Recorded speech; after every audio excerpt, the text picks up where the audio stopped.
Znáte to? Nepořádek kolem koše na ubrousky, špinavé navlhlé ručníky, mokrá zaneřáděná podlaha. A jet dryer už znáte. Vaše ruce si po umytí zaslouží péči.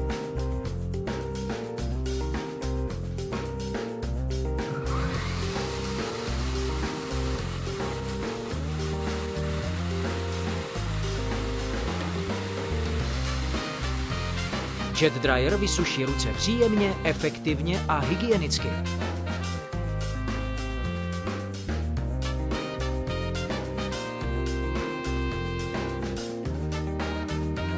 Voda odkapaná z rukou stéká do sběrné nádoby, odkud je průběžně odpařována. Při frekventovanějším užívání stačí nádobku jednoduše vyjmout a vylít.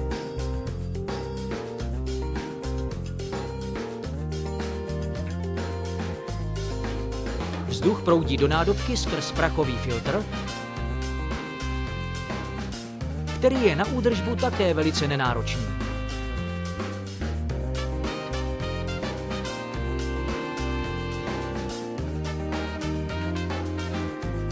Hlavní vypínač je umístěn pod krytkou v horní části jet dryeru, kde je umístěn i vypínač automatického ohřevu vzduchu.